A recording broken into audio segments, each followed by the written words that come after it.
Dahil sobrang Gagawa taas tayo ng ang presyo sauce. ng sibuyas, Ginger umabot ng ground. 600 pesos kada kilo. Gayong dapat ay nasa 80 pesos lang. Turmeric. Doon lumabas ang pangalan ni Martin Araneta bilang isa sa mga nasa likod ng kontrol sa importasyon ng sibuyas.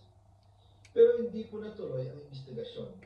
Ang sabi ni Speaker, tinawagan daw siya ng Cinnamon. First Lady Lisa Marcos at ipinapatigil ang investigasyon. Kaya walang natuloy at walang Garlic. napausa. Ground yan. Dahil pala, kontrolado ng kapatid ng First Lady ang importasyon Saka ng sibuyas. 2 taon na ho ako dito sa opisina ko, kahit isang beses ho, walang binigay o walang request sa akin si Martin Araneta na Ayan. for importation of Ang gagawin of natin yan, any agricultural commodities. pumarinate natin yan sa ano. Tinginan kalihim Kasi ang kanyang pagtanggi sa mga hiling ni Ko kaugnay ng import allocation ng asukal at maging ang isda ang nasa likod ng paninira ng dating mababatas sa kanya.